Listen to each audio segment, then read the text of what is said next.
Nabi didesain salah, bukan salah, didesain salah, sehingga itu melahirkan hukum fikih. Nabi itu pernah sholat duhur, itu di riwayat Bukhari hanya 2 rakaat. Setelah itu pulang sampai pintu gerbang mau sampai dalam, sahabat yang kayak kita-kita ini senangnya bukan main, karena ini revisi hukum dari 4 menjadi 2. Senangnya minta ampun itu. Yang kayak saya lah, termasuk jenengan semua.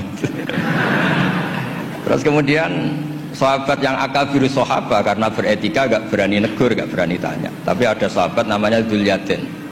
Maksudnya menjelaskan dikatakan Pak Quraisy, yang dilakukan Nabi pun ada yang tidak dari wahyu, dan itu bisa dengan arti desain Allah salah untuk syariat. Akhirnya Nabi ditegur sama Dzulyaden, aku siroti sholatu amnasita ya Rasulullah. Apa ini sholat sekarang jadi 2, apa memang kau lupa? Nabi masih menjawab kullu dzalika lam yakun, itu semua agak terjadi. Nabi kembali tanya semua sahabat, ahakun maqalahu Dzulyaden, apa benar yang dikatakan Dzulyaden? Semuanya bilang benar, tadi engkau sholat hanya 2 rakaat. Terus Nabi takbir lagi menambahkan 2 rakaat. Makanya terkenal di kalangan ahli tafsir, Nabi ngendikan ma kuntu ansa walakin unassa li as-sunnah. Saya ini tidak pernah lupa, tapi didesain Allah lupa supaya orang tahu kalau sholat lupa itu kayak apa. Alhamdulillah kita sering lupa, jadi ya. Kedua itu peristiwa Nabi itu mau sholat, sudah mau takbir, sudah di mihrab. Kata Nabi, makanakum, kamu diam di sini aja. Nabi pulang, setelah kembali ke masjid atau musola, yakturu ra'suhumaan, kelihatan habis mandi junub. Terus kata Nabi, oh ya tadi saya lupa belum mandi junub, makanya pulang terus mandi. Kata banyak kiai itu, kalau kita tidak akan Gus lupa itu. Ya lupa itu, maksudnya lupa mandinya apa lupa junubnya tidak tahu. Kata kiai yang bela Nabi, itu menunjukkan Nabi itu mesra. Mau sholat saja masih dapat jatah katanya. Nah kalau kiai kan tidak mesra, makanya tidak ngalami itu kan. Tapi intinya Nabi itu manusiawi sekali, dia pernah lupa. Pernah lupa sudah di itu. Kalau yang melakukan Pak Rektor mesti mikir apa ya semua gitu. Pak Rektor sholat duhur 2 rakaat pasti mikir apa toh nanti lali kan gitu. Sebetulnya itu meraktekkan sunnah Rasul tadi benar.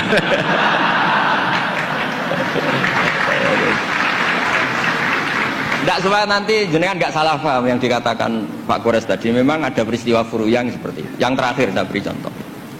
Sholat qadha itu normalnya tidak wajib. Normalnya secara fikih tidak wajib karena timingnya waktunya sudah kelewat. Misalnya anak SD atau SMP sekolah jam 2 siang datang jam 4 sore kan normalnya sudah nggak ada gunanya karena waktunya sudah selesai. Padahal sholat itu berwaktu. Tapi karena Nabi pernah qadha, Nabi itu pernah, dan Nabi itu memang luar biasa. Pas qadha saja didesain nggak salah. Padahal mestinya qadha itu kan gimana gitu. Nabi itu sudah sekitar 3:30 lalu jam 3 bilang ke Bilal, Bilal saya ini ngantuk mau tidur. Dah tidur saja ya Rasulullah, saya ini mau sholat malam sampai subuh, tenang saja. Ya kalau gitu ikhla' lana lail, kamu jaga. Iya tenang aja Nabi. Setelah sholat ternyata Bilal ketiduran juga. sampai sekitar jam 8 kalau 8:30 sampai tidak membangunkan kita kecuali harus samsi, sampai matahari panas. Terus Nabi tanya, Bilal gimana janji kamu? Katanya Bilal enak. Saya juga ngalami apa yang kau alami ya Rasulullah. Akhirnya terus Nabi nyuruh Bilal, nyuruh walhasil diadakan sholat jamaah. Nah berkahnya Nabi didesain lupa tadi diketahui kalau sholat qadha itu wajib. Andai kan tidak terjadi kesalahan itu maka qadha itu tidak wajib karena momentumnya sudah kelewat. Jadi itu yang dengan arti itu tadi ma kuntu ansa walakin unassa li as-sunnah. Saya ini tidak pernah lupa tapi sering didesain Allah itu lupa. Supaya orang tahu kalau beribadah pas lupa atau ada kesalahan sosial apa, cara benahinya gimana. Terus yang kedua tentang tadi yang diceritakan Pak Quraisy belum dikasih nama iktifa kalau dalam bahasa Balaghah. Quran itu sering pakai bahasa yang iktifa. Iktifa itu menyebut satu karena yang lainnya sudah diketahui.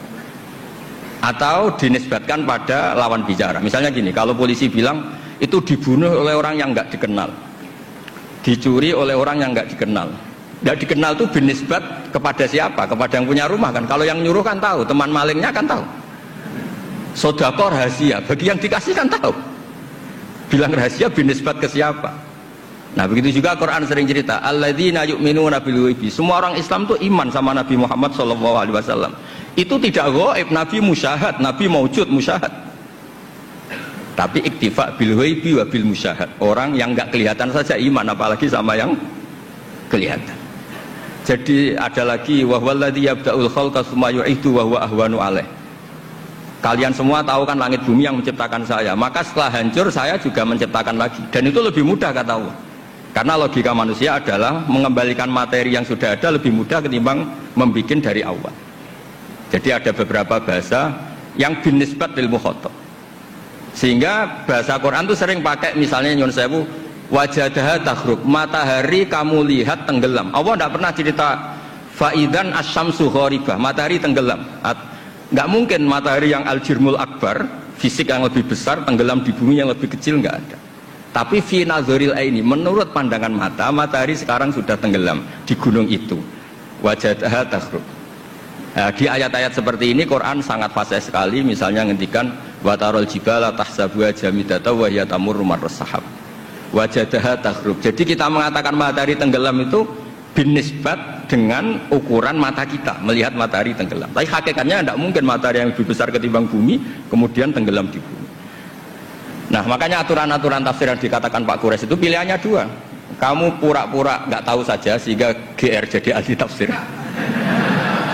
Atau ahli tafsir tugas karena UI butuh pusat studi tafsir terus ada yang daftar terus masuk gitu saja. Itu nggak ada ukurannya pokoknya kroninya rektor masuk gitu.